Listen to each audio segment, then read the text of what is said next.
कहते हैं कि नाम ही बहुत कुछ बता देता है, और ये बात यकीनन सही भी है, क्योंकि आपका नाम अगर आपके गुणों के अनुसार है तो वाकई आपका नाम बहुत कुछ बता सकता है। लेकिन ऐसा भी हो जाता है कभी कभी आपका नाम आपके गुणों के विपरीत ही हो जाता है। जैसा कि नाम है आपका नयनसुख और आप आंखों से देख नहीं सकते, और आपका नाम है नयनसुख। और इसी के विपरीत अगर ये हम एक और बात करें, अगर आपका नाम है अंगद और आप कुछ ऐसे हैं बिल्कुल दुबले पतले से, तो मतलब नाम का कोई मैच ही नहीं है।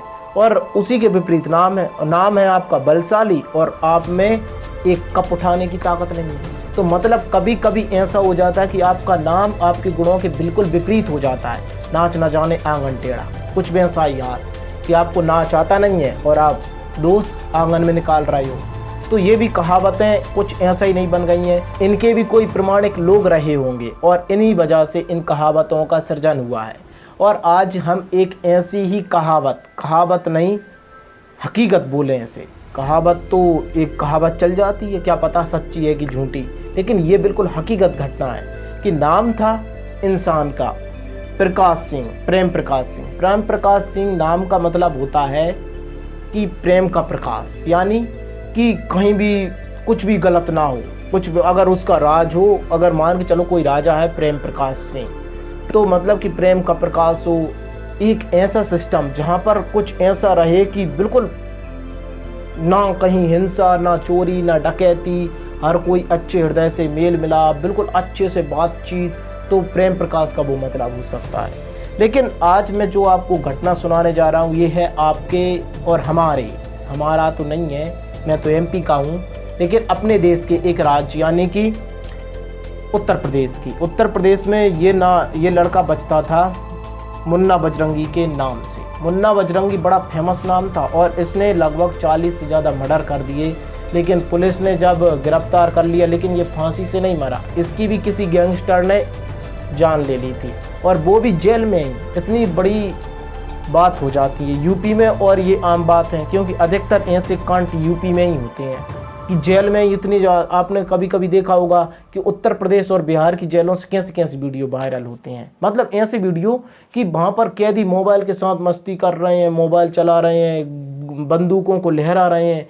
ये कोई आम बात है कि आप एक जिला जेल में बंद हो, एक ऐसा कि जिला का, जैसे कि अब उत्तर प्रदेश का आगरा है, पागल खाना है आगरा में, तो पागल खाना एक बहुत बड़ी चीज़ है क्योंकि वो केवल आगरा ही में है, पूरे उत्तर प्रदेश में तो नहीं है और कहीं जगह पे।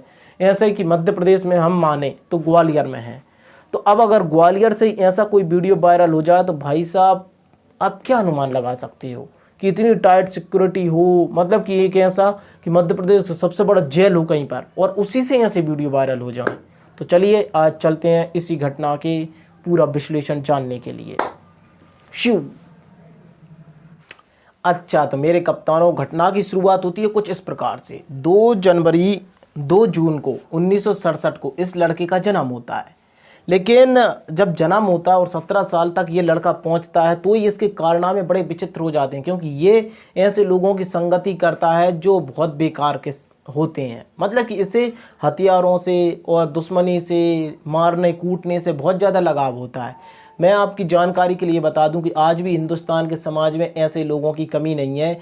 जैसे कि आपने तुलसीदास जी का पढ़ा होगा कुछ, कि उनके माँ बाप ने उन्हें पानी में बहा दिया था। क्यों बहा दिया था? क्योंकि किसी ने उनसे कह दिया था कि ये बड़े होकर आपके परिवार के लिए खतरा बन सकता है और समाज के लिए खतरा बन सकता है। जब इसने 40 मर्डर लगभग किए थे, 40 अपराधों में ये पाया गया था, मर्डर तो नहीं बोल सकते 40, लेकिन 40 अपराध थे और जो बहुत ज़्यादा संगीन थे। अब जब इनमें ये आ चुका था तो अगर इनके माता पिता को ये पहले ही पता चल जाता कि अपना लड़का बड़ा होकर इतना शातिर अपराधी बनेगा, तो गारंटी से कह सकता हूँ कि इसके माँ बाप भी इसे किसी तालाब में बहा देते या हटा देते लाइन से। बिल्कुल ऐसा हो सकता था, लेकिन भविष्य किसी को दिखता थोड़ी है। अब जब इसके माँ बाप चाहते थे कि हम बड़े होकर इसे इंजीनियर बनाएंगे, डॉक्टर बनाएंगे और पढ़ा लिखा कर बहुत बड़ा आदमी बनाएंगे, लेकिन इस लड़के ने ये सारे सपने तोड़ कर रख दिए थे, क्योंकि ये इतना शातिर अपराधी बना था जिसकी उत्तर प्रदेश आज भी भूल नहीं सकता शायद। और इसकी मिसाइलें दी जाती हैं कि ये इतना कहते नहीं है, कोई कोई होते हैं विख्यात और कोई कोई होते हैं कुख्यात। विख्यात वो लोग होते हैं जो बहुत अच्छे काम करके जाते हैं समाज में, और कुख्यात वो लोग होते हैं जो समाज के लिए बहुत बड़े खतरा बने होते हैं। और ये बहुत कुख्यात आदमी था मुन्ना बजरंगी। और इसकी तारीफ की बात बता दूं तो ये एक राजनीतिक से भी जुड़ा था, राजनीति से। सुपारी लेकर हत्याएं भी करता था, और यूपी के पूर्वी गिरोह का नेता भी था, गिरोह का नेता ही बोल सकते हैं उसे। लगभग 40 से ज़्यादा मर्डर लिखे आ रहे हैं विकिपीडिया पे, मैंने बहुत जगह से कंटेंट लिया था ये इस वजह से। 2 जून 1967 को उत्तर प्रदेश के जौनपुर में एक लड़के का जन्म होता है। अब ये लड़के का जन्म होता है तो ये 17 साल का होता है तब इसकी शादी हो जाती है, और ये कालीन बेचने का काम करता है अपना खर्च निकालने के लिए। और फिल्मों में इसे जो गुंडे लोग होते हैं ना, गद्दार विलन होते हैं, उसे वो देखने में ज़्यादा इंटरेस्ट होता था, और अक्सर ये इसीलिए मूवी देखने जाया करता था। अब इसकी गांव में जब ये वहाँ पर रहता था जौनपुर में, किसी से लड़ाई हो गई चाचा जी की, तो 17 साल का था ये, चाचा जी को किसी ने गाली दे दी, तो इस लड़के ने उसकी जान ही ले ली और उसे राम नाम सत्य कर दिया। अब क्या हुआ, 17 साल की उम्र में इसे जेल हो जाती है। अब जब जेल हो गई तो भाई नाबालिग लड़का था, कुछ बाल गृहों में रखा होगा, जेल के बहुत सख्ती से पेश नहीं आई पुलिस, और इसमें नाबालिग होने की वजह से इसे बहुत ज़्यादा सज़ा भी नहीं मिली और छूट जाता है। जब ये छूटता है तो इसे अपराधी बनने का भूत सवार होता है, और ये चाहता है कि ये ऐसा अपराधी बने कि इसके जैसा कोई अपराधी ना बने। अब ये अपने इस श्रृंखला को ये आगे बढ़ा सके, इसके लिए ये मुख्तार अंसारी की टीम में शामिल हो जाता 1990 के दशक में।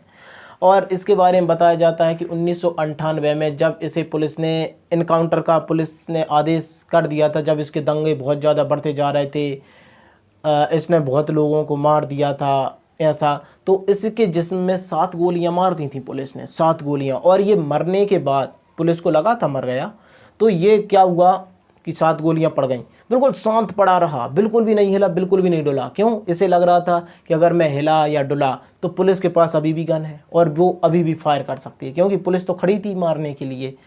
जब पुलिस को लगा कि अब ये चला गया तो पुलिस ले जाती है इसे पोस्टमार्टम के लिए हॉस्पिटल में। जब पोस्टमार्टम के लिए हॉस्पिटल जाता है तो ये डॉक्टर के सामने अपनी आंखें खोल देता है, मतलब कि अब हॉस्पिटल में है, डॉक्टर बचाएगा, क्यों? उसका तो फर्ज है बचाना। अब वो ऐसा थोड़ी कि अरे साहब ये जिंदा है, इसे मार दीजिए, एक और गोली मार दीजिए। हॉस्पिटल में ऐसा थोड़ी हो सकता है, तो इसे बचाया जाता है, सारी जिस्म से गोलियां निकाली जाती हैं। तभी वहाँ पर उत्तर प्रदेश के जौनपुर साइड के इलाके में, मतलब कि उस क्षेत्र में नए डीएसपी की नियुक्ति होती है, जो एक महिला थी। अब जब ये वहाँ पर पहुँची महिला, तो उनसे ये डायरेक्ट कहता है कि आपने मेरे साथ अच्छा नहीं किया, आपने मेरे साथ अच्छा नहीं किया ये करके। मैं जब भी स्वस्थ हो जाऊंगा तो आपको देख लूँगा, आपको चैन से नहीं जीने दूंगा और आपको भी ऊपर भेज सकता हूँ। जब ये कहा तो एसपी साहिबा, जो डीएसपी थी कि एसपी थी ये मुझे पता नहीं, लेकिन थी, उनके हाथ पांव फूल गए। मतलब सोच रहे हो किस लेवल का है भाई, खड़े खड़े इसने एसपी की बाट लगा डाली। सोचो, खड़े खड़े इसने एसपी की बाट लगा डाली, मतलब बैठे बैठे, और अभी भी ये मृत्यु की शैया पर पड़ा है, पुलिस के हाथों में है। पुलिस चाहे तो अभी भी इनकाउंटर कर सकती थी, मतलब चाहती तो, ऐसा होता नहीं है, लेकिन हॉस्पिटल में कौन करेगा इनकाउंटर, तो ऐसा था। तो जब वो एसपी साहिबा भी डर चुकी थी, क्योंकि उन्हें ऐसा नहीं लगा था। अब देखो, कोई 2 साल पहले ही बना हो, 2-3 साल पहले ही ज्वाइनिंग हुई हो, और उसे ज़्यादा इस माहौल का पता भी ना हो, और ऊपर से वो महिला भी, कोई सीनियर ऑफिसर होता तो उसके तक हाथ पांव फूल जाते अगर कोई ऐसा कह देता।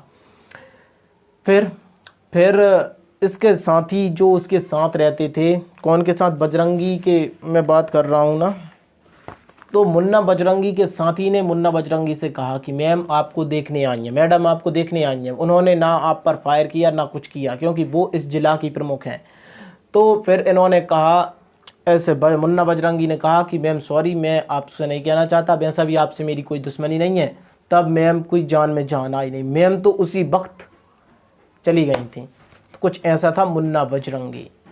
अब 1990 के दशक में उत्तर प्रदेश में अपराधियों का बोलबाला था, क्योंकि सत्ता में भी अपराधी बैठे थे, कुछ ऐसा था। अब आप इस बात से भी समझ सकते हो कि कोई विधायक थे या सांसद थे किसके, अखिलेश यादव की। जब उनकी भैंसें गुम गई तो अखिलेश यादव ने उत्तर प्रदेश की पुलिस को लगा दिया। अब बताइए आप लोग, पुलिस के इतने बुरे दिन भी कभी आ सकते हैं क्या? ऐसा उत्तर प्रदेश में हो चुका।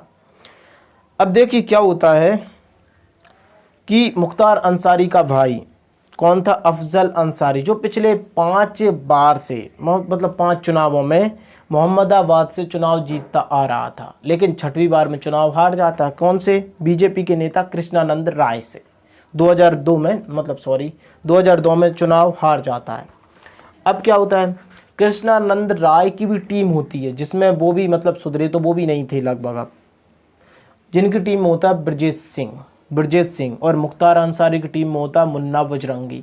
अब इन तीनों के बीच में फायरिंग होती है ग्रुप के मिला के, मतलब यहाँ से वो फायर करेंगे, यहाँ से ये फायर करेंगे, तो इन दोनों के बीच में फायर होती है टीम के बीच में पहले शुरुआत में।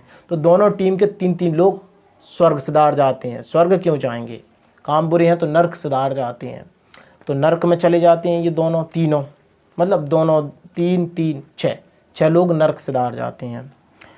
अब 2005 आया कि ये दुश्मनियों का ये सिलसिला था, ये रुकने का नाम नहीं ले रहा था। दोनों के बीच में आपसी टकराव होते रहते थे।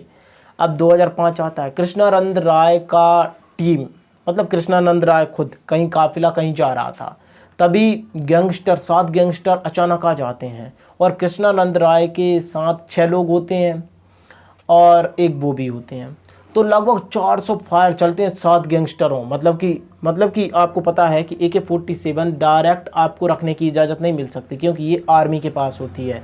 अगर आप बंदूक रखने की इजाज़त भी मांगोगे तो किसी और बंदूक की आपको इजाज़त मिलेगी, लेकिन AK-47 की नहीं मिलती।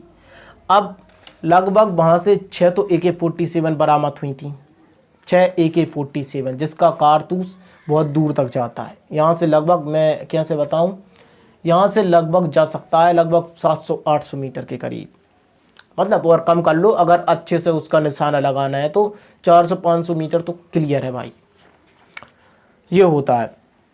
तो जब वहाँ के SP होते हैं, जब ये घटना होती है, उस ज़िले के SP होते हैं, वो ये कहते हैं कि इससे बड़ा फायर पावर का यूज आज तक उत्तर प्रदेश में कभी नहीं हुआ, क्योंकि एक बार में 400 गोलियां लगीं और जो बॉडियां मिली, मतलब 7-6 लोगों की बॉडीज, उनमें लगभग 60 से 90 के बीच गोलियां फंसी हुई थी अंदर। उसे पुलिस ले गई थी तो हॉस्पिटल में निकाली गई थी। तो ये था। अब 2009 आती है। 2009 में मुन्ना बजरंगी पर 7 लाख रुपए का कैश इनाम रखा जाता है, मतलब कि जिसे भी दिखे जिंदा या मुर्दा 7 लाख रुपए उसे इनाम में दिए जाएंगे। लेकिन यार एक बात कॉमन है कि जितने भी अपराधी लोग होते हैं ना, उनसे तो भले इंसान वैसे ही डरते हैं। आप चाहे उन पर करोड़ों का इनाम रख दो, लेकिन अगर आपके सामने भी है ना, तो आप गारंटी है कि जेल में चले जाओ, नहीं जाओगे, आप बता ही नहीं सकते। क्यों? अगर ये फंसा और नहीं फंसा तो आपका ज़रूर सत्यानाश हो जाएगा, राम नाम सत्य हो जाएगी। इस वजह से जो लोग अच्छे होते हैं वो वैसे भी नहीं बता पाते, उनके बीच तो डर वैसे ही होता है कि भाई ये तो बिल्कुल ओला है, या तो ये मरेगा, ये हमें मारेगा, और अक्सर वो बच जाते हैं ऐसे लोग। क्यों? क्योंकि उनके आगे जो भी सबूत होते हैं कोई गवाही नहीं दे पाता। क्यों? क्योंकि अगर वो चले भी गए जेल में तो उनकी टीम पीछे किसने गवाही दी थी, उसको धड़, ये होता है। और पुलिस कब तक सुरक्षा कर सकती है किसी की? ये था।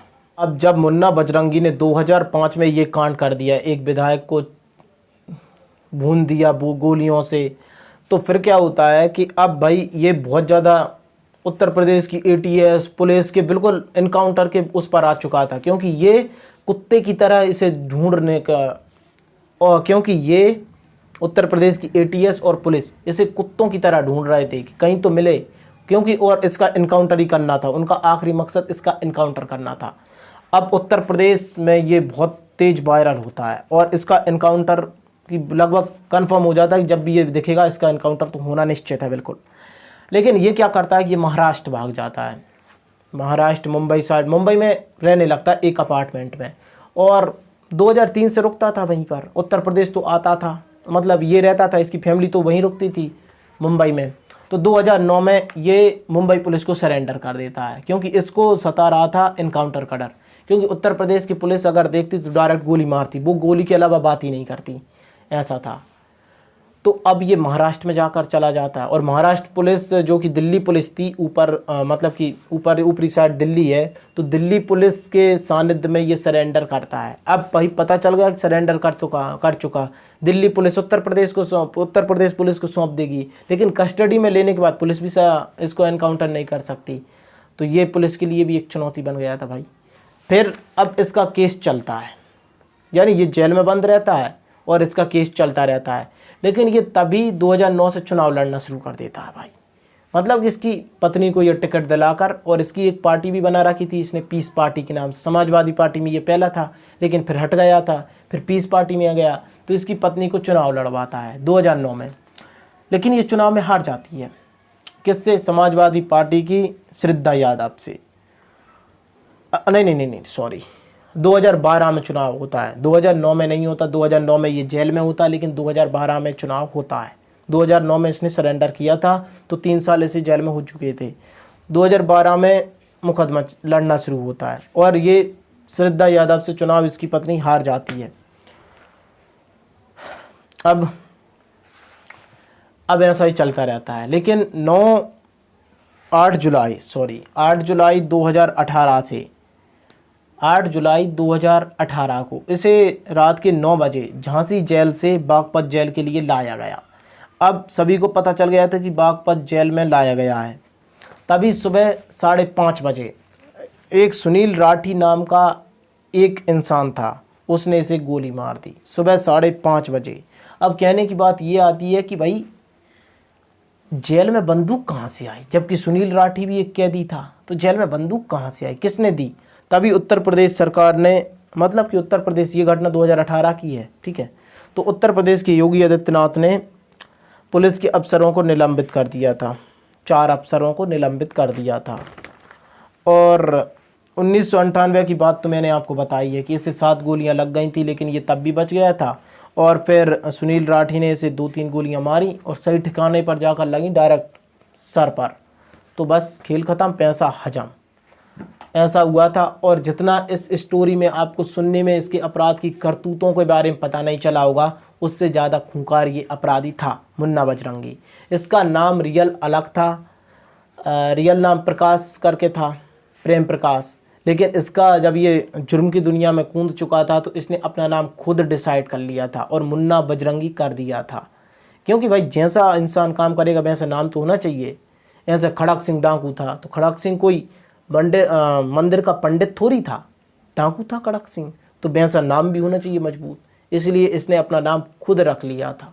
तो चलिए तब तक इजाज़त चाहते हैं, नेक्स्ट वीडियो में मिलते हैं, तब तक बाय बाय, जय हिंद।